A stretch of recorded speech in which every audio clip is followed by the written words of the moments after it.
Henry Marsh examinó su cabaña en Montana, contemplando una cantidad considerable de carne estropeada colgada de las vigas del techo. La carne de venado había adquirido un tono verdoso en algunos puntos, y las porciones de alce estaban cubiertas de moho blanco. Este crecimiento se había extendido como escarcha sobre las superficies. 3 meses de caza, curado y preparación meticulosa se arruinaron en menos de 2 semanas debido a una ola de calor imprevista. La solución que Henry encontró durante su búsqueda urgente alteraría fundamentalmente las prácticas de almacenamiento de alimentos para pioneros, tramperos y colonos en toda la frontera occidental. Este impacto duraría las siguientes 5 décadas. Antes de que profundicemos en cómo Henry resolvió uno de los desafíos más peligrosos de la frontera, por favor, comparte tu ubicación de visualización en la sección de comentarios, especialmente si estás cautivado. Por avances de supervivencia pasados por alto que reconfiguraron la historia, haz clic en el botón de suscribirse, ya que la narración de mañana presenta un método tan sencillo que te preguntarás por qué no se concibió antes. En 1839, el comercio de pieles de las montañas rocosas había alcanzado su apogeo y posteriormente disminuyó. Sin embargo, las montañas seguían atrayendo a individuos dispuestos a arriesgarlo todo, en busca de autonomía y ganancias financieras. Henry Marsh se contaba entre estos individuos, a pesar de que su llegada ocurrió después de los renombrados tramperos cuyas hazañas poblarían los relatos históricos. Había viajado hacia el oeste en 1836 a los 24 años, desde Pensilvania, donde su familia cultivaba terrenos rocosos en laderas que apenas producían lo suficiente para la subsistencia.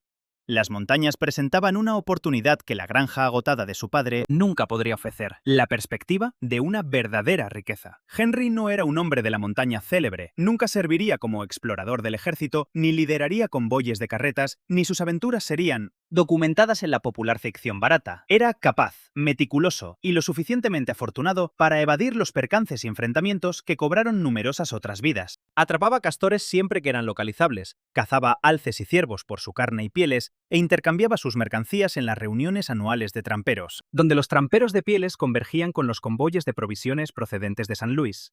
Ganaba lo suficiente para subsistir y acumular una pequeña cantidad anualmente. Sus aspiraciones eran humildes: acumular suficiente capital para eventualmente establecer un rancho modesto, quizás en el territorio de Oregón, donde la tierra era prácticamente gratuita para aquellos dispuestos a cultivarla. Su vivienda estaba situada en la parte suroeste de Montana, cerca de la confluencia de 2 arroyos sin nombre que desembocaban en el río Ruby. El lugar estaba aislado, incluso para los criterios de las regiones montañosas, lo que le venía admirablemente a Henry. Un número reducido de tramperos implicaba una rivalidad disminuida por la caza y menos disputas por la tierra.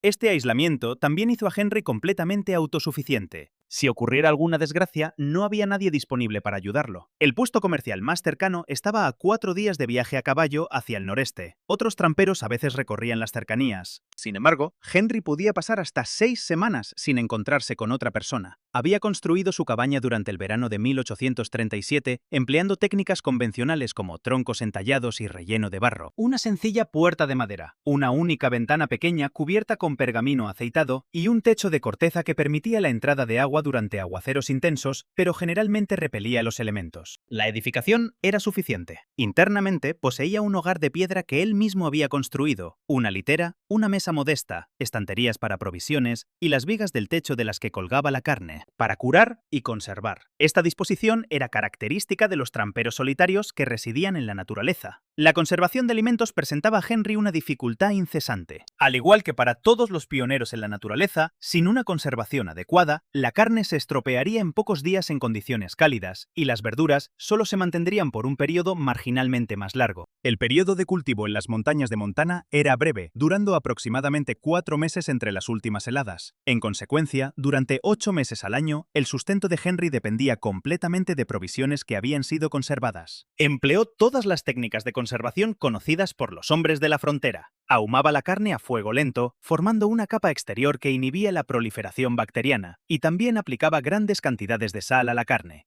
Este proceso extraía la humedad esencial para la multiplicación bacteriana. Además, secaba al sol bayas y raíces comestibles y guardaba ciertos alimentos en recipientes sumergidos en el agua helada del arroyo cerca de su vivienda. Si bien cada técnica ofrecía un cierto nivel de eficacia, cada una también presentaba limitaciones considerables. Ahumar carne, por ejemplo, exigía una supervisión continua y condiciones atmosféricas particulares. Este procedimiento implicaba varios días de mantener un calor suave y constante, permitiendo que el humo impregnara el exterior de la carne. Si el fuego se volvía excesivamente caliente, la carne se cocinaría en lugar de someterse al proceso de curado. La interrupción prematura del proceso de ahumado resultaba en una conservación inadecuada. Además, la lluvia tenía el potencial de estropear una cantidad entera al introducir humedad, lo que favorecía el crecimiento de moho. Las ráfagas de viento eran capaces de esparcir brasas en la vegetación seca, encendiendo incendios que ponían en peligro todo el campamento. Henry, en múltiples ocasiones, había sufrido pérdidas de carne debido a estas mismas dificultades. El salado resultó más efectivo, pero requería sal, que era costosa y engorrosa de transportar. En los puestos comerciales, la sal se vendía a 50 centavos por 0,45 kilogramos, y Henry necesitaba entre 9 y 14 kilogramos anualmente. Asegurar suficientes provisiones de carne consumía una parte sustancial de sus ganancias anuales del comercio de pieles. Además, el salado excesivo hacía que la carne fuera casi incomible. A menos que se remojara en agua fresca durante varias horas antes de cocinarla, un proceso que exigía una considerable planificación previa de las comidas, la carne se volvía tan rígida como la madera debido a que la sal extraía tanta humedad. Necesitaba una cocción prolongada para hacerla apetecible. El secado resultó efectivo para ciertos alimentos, pero exigía condiciones cálidas y áridas y protección contra insectos y otras criaturas. Las moscas depositaban huevos en la carne expuesta al secado en cuestión de minutos, y las larvas resultantes podían contaminar una cantidad entera antes de que Henry se diera cuenta.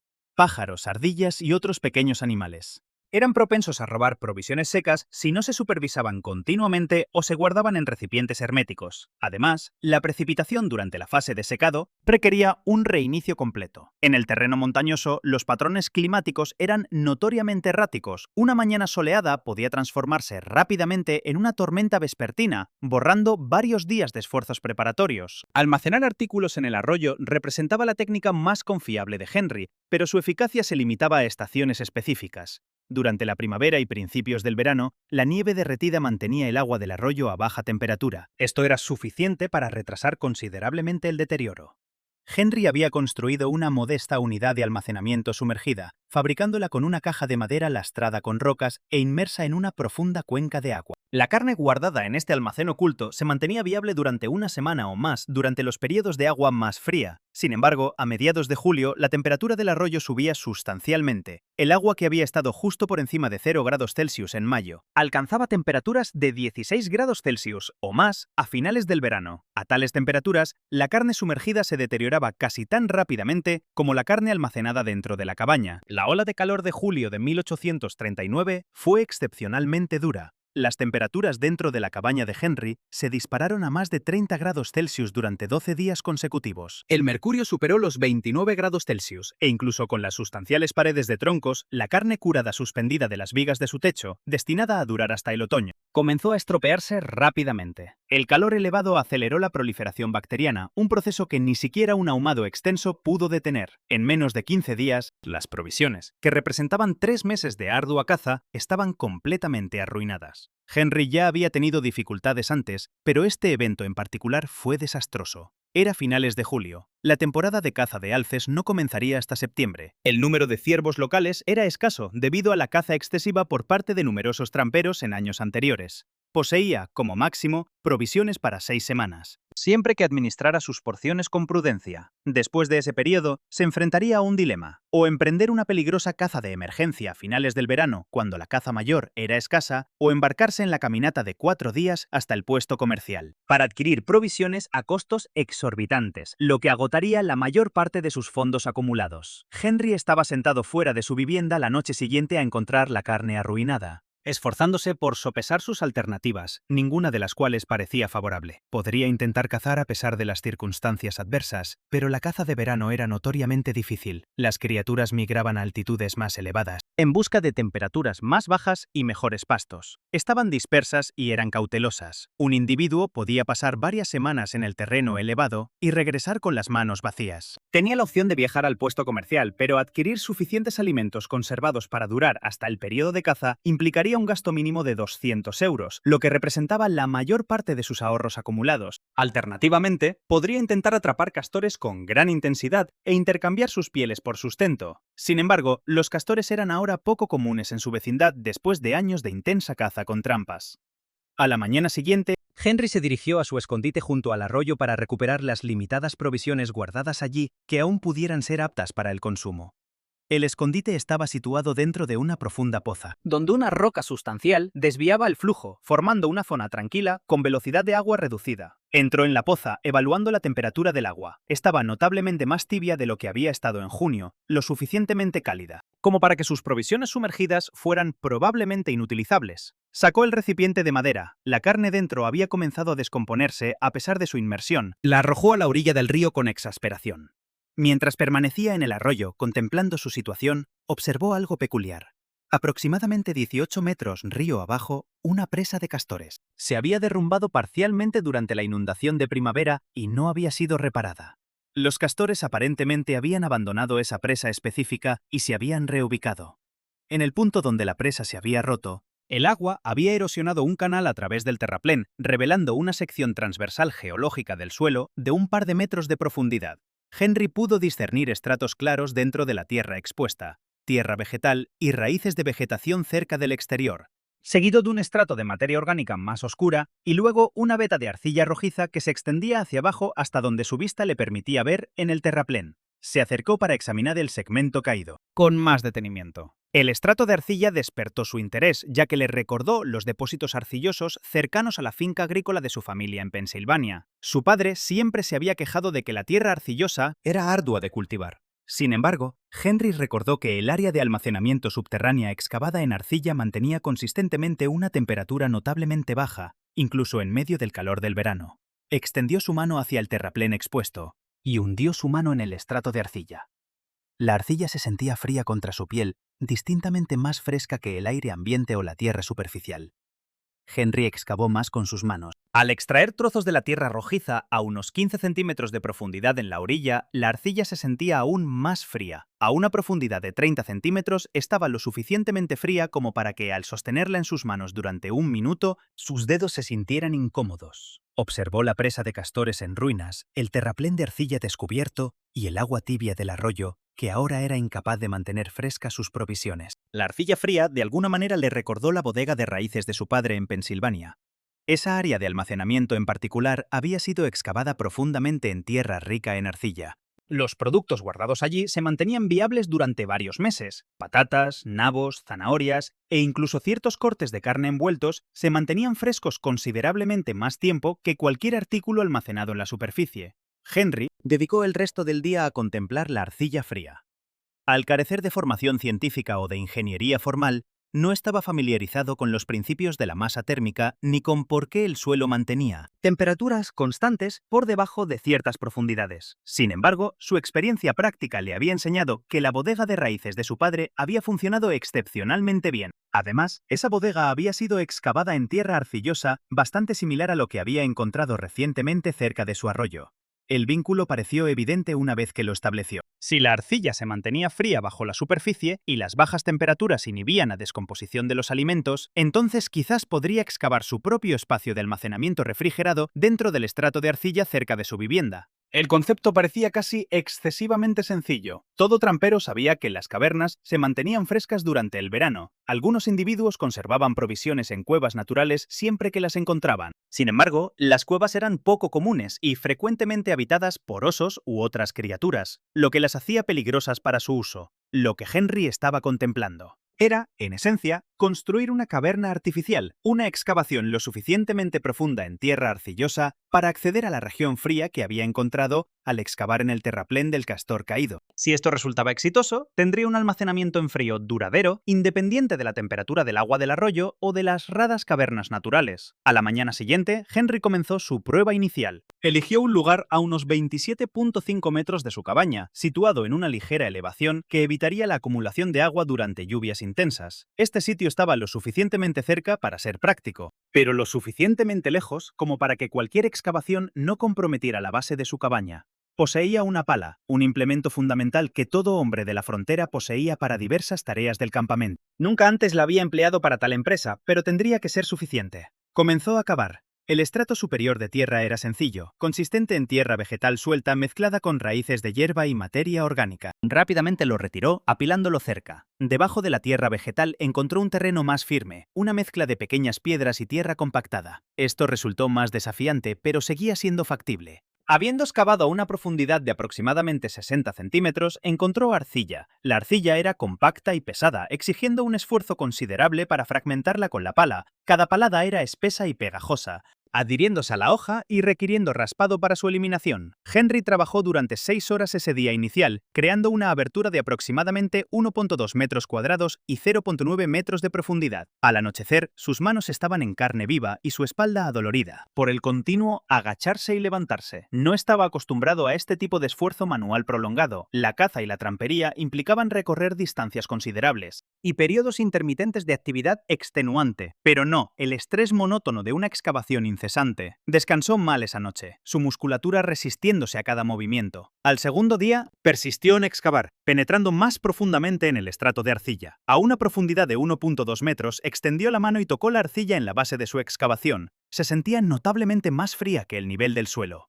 Sin embargo, no estaba tan fría como había anticipado. Continuó sus esfuerzos de excavación. Al alcanzar una profundidad de 1,5 metros, la variación de temperatura se hizo más evidente. La arcilla estaba bastante fría. Estaba lo suficientemente fría como para causar incomodidad si se tocaba durante periodos prolongados. Henry decidió evaluar su excavación de 1,5 metros de profundidad antes de proceder con cualquier excavación adicional. Envolvió una porción de la carne de venado comestible sobrante en un paño de lona y la colocó en la base de la cavidad. Posteriormente, selló el pozo utilizando varias tablas de madera. Estas tablas eran restos de la construcción de su cabaña. Luego amontonó tierra y césped sobre las tablas para obstruir la radiación solar y aislar térmicamente la abertura. La temperatura ambiente de ese día en particular subió a 33 grados Celsius. Después de un día completo, destapó el pozo y recuperó la carne de venado empaquetada. La carne se sentía fresca al tacto y no mostraba indicios de deterioro. 2 días después, la carne seguía en buenas condiciones. Incluso después de 4 días, se mantuvo fresca, mientras que un corte equivalente almacenado dentro de su vivienda había comenzado a emitir olor y a cambiar de color. La prueba arrojó resultados prometedores, pero no fue definitiva. 4 días de conservación fue una mejora, pero Henry necesitaba una solución de almacenamiento capaz de mantener los alimentos frescos durante semanas o incluso meses, no solo unos pocos días. Él teorizó que el problema se debía a que su excavación carecía de profundidad suficiente. La arcilla a 1,5 metros era de hecho más fría que la superficie, pero especuló que la región de frío verdaderamente constante podría estar más abajo. Reanudó la excavación, extendiendo el pozo a 1,8 metros. Posteriormente alcanzó los 2,1 metros. A esta profundidad ocurrió una alteración notable. La arcilla en la base estaba genuinamente gélida, tanto que permanecer en la excavación por más de un breve periodo le hizo temblar, a pesar del calor veraniego reinante en la superficie. Realizó un experimento adicional, incorporando tanto proteína animal como productos agrícolas. Colocó carne de venado empaquetada, una cantidad de patatas, junto con un manojo de cebollas silvestres en la base del pozo de 2,1 metros de profundidad. Luego selló la abertura y observó.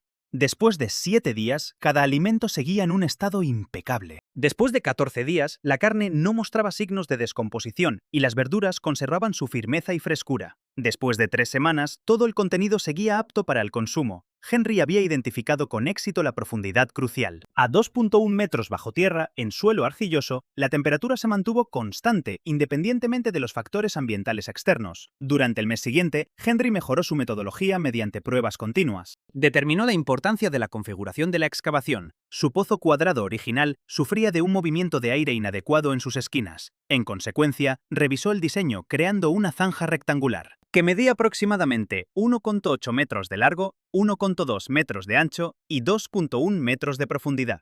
Esta forma alargada facilitó una mejor disposición de los bienes almacenados y mejoró la circulación del aire. También se dio cuenta de la importancia vital del drenaje. Incluso a 2,1 metros bajo la superficie, el agua podía permear la arcilla durante lluvias intensas. Excavó una modesta cuenca de recolección en un extremo del pozo, un hueco 15 centímetros más profundo que el suelo principal. Esta cuenca servía como punto donde se acumularía cualquier agua, permitiendo su eliminación. Su prioridad posterior fue la aireación. Sellar el pozo por completo hacía que la humedad de los propios alimentos quedara atrapada, lo que provocaba condensación que favorecía el desarrollo de hongos. Perforó múltiples aberturas a través de su cubierta de madera e insertó tallos huecos para facilitar la circulación del aire, excluyendo simultáneamente la precipitación y las plagas. Este sistema de aireación impidió eficazmente la acumulación de humedad, sin elevar sustancialmente la temperatura interna. Probó varias técnicas de cobertura, adoptando finalmente un método que implicaba tablas de madera robustas cubiertas con lona, seguido de un estrato de tierra y finalmente césped. Este método en capas ofrecía aislamiento térmico, resistencia al agua y ocultamiento. Para finales de septiembre de 1839, Henry había completado lo que consideraba su plano definitivo. La excavación se extendía 1,83 metros de largo. Tenía 1,22 metros de ancho y 2,13 metros de profundidad en su nivel principal, con un sumidero adicional de 15 centímetros en un extremo para la eliminación de agua. Las paredes, hechas de arcilla lisa, fueron meticulosamente formadas con su pala para evitar que cualquier material suelto cayera en el compartimento de almacenamiento. Había descubierto que las superficies irregulares liberaban continuamente pequeñas cantidades de arcilla, estropeando así las provisiones conservadas.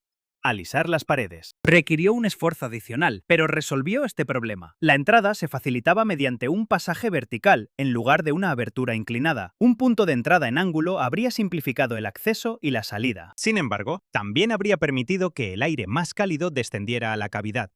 El objetivo de Henry era retener el aire frío en la base. Fabricó una escalera usando brotes de pino joven, unidos con tiras de cuero, ofreciendo un medio para descender y recoger provisiones sin comprometer la consistencia térmica de la excavación. La escalera permaneció fija, colocada y apoyada contra una sola pared.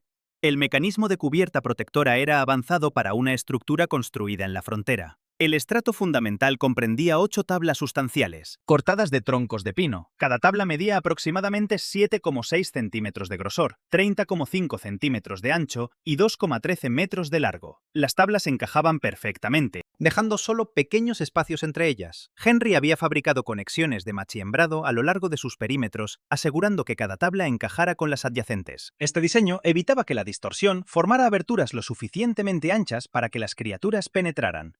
Sobre estas tablas extendió una lona sustancial adquirida en el puesto comercial precisamente para esta función. La lona era de tela de pato robusta, impermeabilizada con una mezcla de aceite de linaza y alquitrán de pino que había calentado juntos. Encima de la lona amontonó 15 centímetros de tierra, compactándola sólidamente. La tierra ofrecía inercia térmica, lo que regulaba aún más la temperatura y protegía la lona de daños. Sobre la tierra colocó secciones de césped cortadas del pastizal adyacente. En cuestión de semanas, la vegetación echaría raíces y florecería, haciendo que toda la cubierta se fusionara imperceptiblemente con el terreno circundante. A una distancia de 3 metros, la excavación oculta era casi indetectable. Solo un individuo que conociera con precisión su ubicación discerniría la sutil elevación rectangular que indicaba su posición. Dentro de la cavidad, Henry estableció estructuras organizativas. Fabricó unidades de estanterías básicas con rocas planas dispuestas en pilas verticales, con tablas delgadas colocadas horizontalmente sobre ellas. Estas estanterías generaron varios niveles de almacenamiento, optimizando así el volumen de almacenamiento del pozo. Asignó zonas distintas para varias categorías de alimentos. Las carnes envasadas se colocaron en los estantes superiores, donde el movimiento del aire era más efectivo. Las verduras tuberosas se colocaron directamente sobre la base de arcilla, donde los niveles de humedad eran máximos. Las provisiones deshidratadas se almacenaron en recipientes herméticos en estantes intermedios. Descubrió por la práctica que ciertos comestibles no debían guardarse cerca. Las cebollas, si se situaban cerca de las patatas, inducirían una brotación temprana en estas últimas. Artículos con olor potente, como el pescado curado, contaminarían otros productos a menos que estuvieran adecuadamente sellados. La empresa completa, desde su idea preliminar hasta su finalización, abarcó 6 semanas. Y le supuso a Henry un gasto aproximado de 30 euros en suministros, principalmente para lona, cordaje y varios ganchos de hierro que fijó a las paredes del pozo para colgar artículos. La verdadera evaluación ocurrió en diciembre de 1839. Henry cazó con éxito durante octubre y noviembre, aprovechando la migración otoñal de alces en su región. Había abatido 3 alces y 4 ciervos. Esto representaba mucha más carne de la que podría comer antes de la primavera. En años anteriores, tal cantidad habría planteado un desafío de conservación insuperable. Se habría visto obligado a ahumar o salar toda la carne de una vez, un procedimiento que le habría llevado semanas y agotado todas sus reservas de sal. En cambio, simplemente envolvió la carne en lona. Luego la bajó a su foso y la colocó en los estantes elevados que había construido. A mediados de diciembre, las temperaturas nocturnas caían constantemente por debajo de 0 grados Celsius. Los arroyos se congelaron por completo y la nieve se acumuló hasta profundidades de 0,9 metros en ciertos puntos alrededor de su vivienda. En consecuencia, las técnicas convencionales de almacenamiento de alimentos se volvieron poco fiables. En condiciones de frío extremo, la carne ahumada suspendida dentro de una cabaña sin calefacción se congelaría por completo, lo que, si bien la conservaba, dificultaba cortarla en porciones para cocinar. La carne guardada al aire libre sería vulnerable a los lobos y otros depredadores, que estaban desesperados por alimentarse durante el crudo invierno. El foso de Henry, sin embargo, permanecía enterrado bajo la nieve y aislado por la tierra congelada. Mantenía una temperatura constante. Bajaba al foso cada pocos días para recoger provisiones. La escalera a veces estaba resbaladiza por el hielo.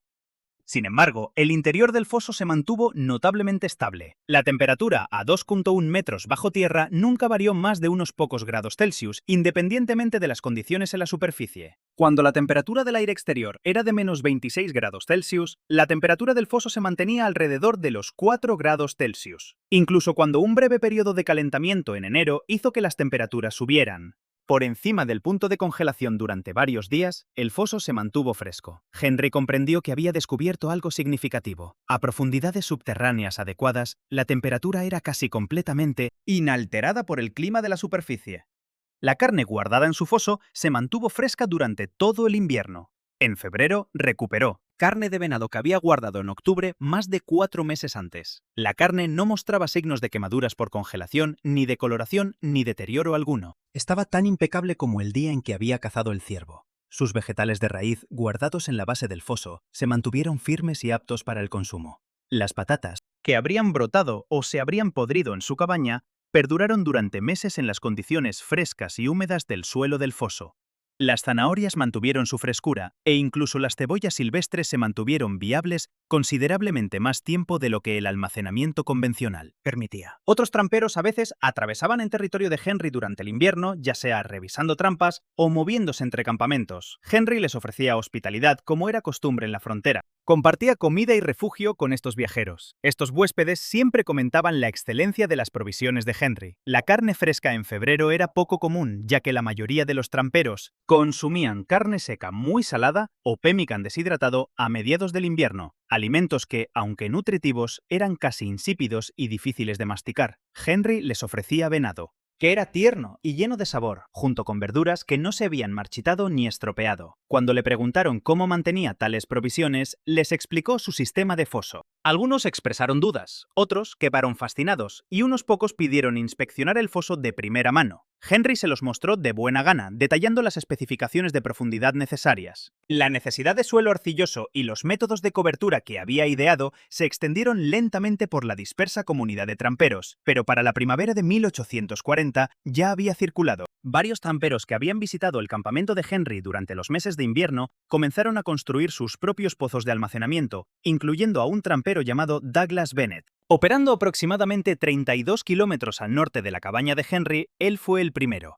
Bennett había pasado una sola noche en el campamento de Henry en enero y había quedado muy impresionado. Le impresionaron tanto la excelencia de las provisiones de alimentos de Henry como la sencillez de la técnica de almacenamiento. En marzo, tan pronto como el suelo se hubo descongelado lo suficiente para cavar, Bennett comenzó su propio pozo, pero cometió errores. Estos eran errores que Henry ya había aprendido a evitar. Su pozo inicial tenía solo 1,5 metros de profundidad, sin alcanzar la zona fría estable. Los alimentos almacenados allí duraron más que los almacenados en la superficie. Sin embargo, aún se estropeaba en cuestión de semanas. Bennett excavó más profundo, alcanzando finalmente los 2,1 metros, y descubrió la misma consistencia de temperatura que Henry había encontrado. Bennett también descuidó inicialmente el drenaje adecuado, lo que resultó en un pozo inundado después de la primera lluvia fuerte de primavera. Posteriormente instaló un sistema de sumidero similar al diseño de Henry. Esto resolvió el problema. Para mayo, Bennett poseía un pozo de almacenamiento en frío funcional y compartía con entusiasmo los detalles de la técnica con otros tramperos. La innovación se difundió a través de demostraciones prácticas en lugar de cualquier instrucción formal. Los tramperos que observaron los pozos y probaron los alimentos conservados se convirtieron rápidamente. Construyeron sus propias versiones, adaptando el diseño a sus ubicaciones y requisitos específicos, e intercambiaron sus hallazgos con otros. Ciertas modificaciones mejoraron el concepto original. Un trampero, conocido como Thomas Webb, descubrió que revestir las paredes del pozo con piedras planas evitaba que la arcilla se erosionara gradualmente y contaminara los alimentos. Otro trampero, Jack Morrison, desarrolló un sistema de cuerda y polea que hacía que bajar y subir objetos pesados fuera significativamente más fácil que subir una escalera cargado con provisiones. Sin embargo, este método reveló sus limitaciones a medida que más individuos lo intentaban. No todas las variedades de suelo funcionaban con la misma eficacia. El suelo arenoso no lograba retener su estabilidad estructural a profundidades de 2,1 metros. Las paredes se derrumbarían sin un refuerzo sustancial. El terreno rocoso resultó extremadamente difícil de excavar manualmente. Un individuo podría pasar varias semanas cavando un pozo en terreno rocoso. El tipo de suelo óptimo era la arcilla, o arcilla mezclada con algo de marga arenosa, para facilitar una excavación más sencilla. Los tramperos situados en regiones que carecían de suelo adecuado no podían emplear esta técnica, aunque algunos se esforzaron por construir equivalentes sobre el suelo. Estas construcciones, con robustas paredes de piedra y techos cubiertos de tierra, funcionaron razonablemente bien, pero nunca alcanzaron la temperatura constante de los auténticos pozos subterráneos. La ubicación era de importancia crítica. Los pozos excavados en zonas bajas, donde el agua se acumulaba naturalmente, se inundarían repetidamente y se volverían imprácticos. Los pozos situados en pendientes requerían una atención meticulosa a los sistemas de drenaje. El lugar perfecto era un terreno ligeramente elevado con un drenaje natural eficaz. Estar cerca de la cabaña ofrecía comodidad. Sin embargo, los pozos excavados demasiado cerca podrían comprometer los troncos de los cimientos. La mayoría de los constructores exitosos ubicaron sus pozos entre 18 y 46 metros de sus edificios principales. Para 1841, lo que los tramperos llamaban pozos de pantano ganó considerable prevalencia en las montañas rocosas del norte, aunque no todos los tramperos de pieles construyeron aquellos que lo hicieron consistentemente observaron mejoras significativas en su capacidad para conservar alimentos y sus posibilidades de sobrevivir al invierno. El método pionero de Henry influyó en más que solo los tramperos, particularmente a medida que el comercio de pieles disminuyó constantemente a lo largo de la década de 1840. En consecuencia, numerosos extramperos se dedicaron a profesiones fronterizas alternativas. Algunos encontraron trabajo como guías para caravanas de carretas, mientras que otros establecieron puestos comerciales o granjas modestas. Unos pocos se convirtieron en buscadores de oro cuando los hallazgos de oro comenzaron a atraer multitudes hacia el oeste. Estos individuos llevaron su experiencia en frío, pozos de almacenamiento, a situaciones novedosas, difundiéndola entre las subsiguientes oleadas de colonos. Los colonos que establecían hogares en las regiones de Montana, Wyoming e Idaho durante las décadas de 1850 y 1860 descubrieron que las bodegas de raíces típicas, que funcionaban bastante bien en los climas más suaves del este,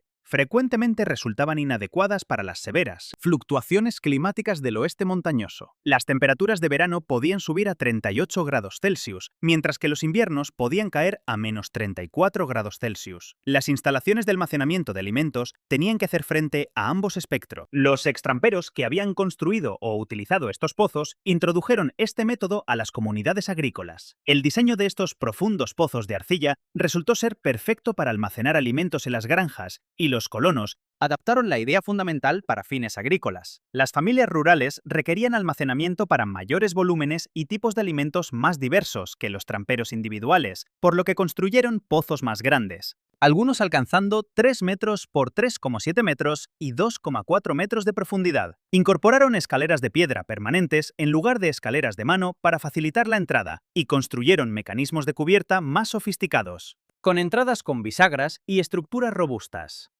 Ciertas familias erigieron construcciones modestas sobre sus pozos, pareciendo pequeñas dependencias, pero sirviendo como estructuras de acceso, para compartimentos de almacenamiento subterráneos. El principio fundamental se mantuvo constante: excavar lo suficientemente profundo en tierra arcillosa para alcanzar temperaturas consistentemente bajas, garantizando un drenaje y flujo de aire adecuados y protegiendo la entrada de los elementos y la vida silvestre. Este método preservó vidas durante inviernos severos y periodos de sequía. Los hogares que poseían suficiente frío, capacidad de almacenamiento, pudieron mantener fresca la carne de la matanza de otoño durante todo el invierno y hasta la primavera. También podían almacenar hortalizas de raíz recolectadas en otoño, y aún poseer provisiones comestibles en marzo o abril, una época en la que los suministros solían escasear. En años de malas cosechas o caza escasa, la capacidad de conservar los pocos alimentos accesibles determinó el resultado entre sobrevivir y perecer de hambre. Documentos históricos de los territorios de Montana y Wyoming contienen numerosos informes de familias que soportaron inviernos duros, precisamente porque su almacenamiento subterráneo evitaba el deterioro de los alimentos. Para 1860, este método se había expandido más allá de las zonas montañosas. Los colonos en el este de Montana y las Dakotas, donde la tierra rica en arcilla era prevalente y las variaciones de temperatura eran extremas, adoptaron el almacenamiento subterráneo en frío como una práctica rutinaria. Algunos agricultores en Kansas y Nebraska construyeron estructuras comparables. El diseño resultó efectivo dondequiera que hubiera suelo apropiado y existieran considerables fluctuaciones de temperatura. Las medidas precisas diferían según las condiciones del terreno local y los requisitos del hogar. Sin embargo, el concepto fundamental de almacenamiento profundo en arcilla se mantuvo consistente en diversas aplicaciones. El propio Henry Marsh abandonó las montañas en 1844. Habiendo acumulado fondos suficientes, adquirió propiedades en el territorio de Oregón para establecer el modesto rancho que tanto había anhelado.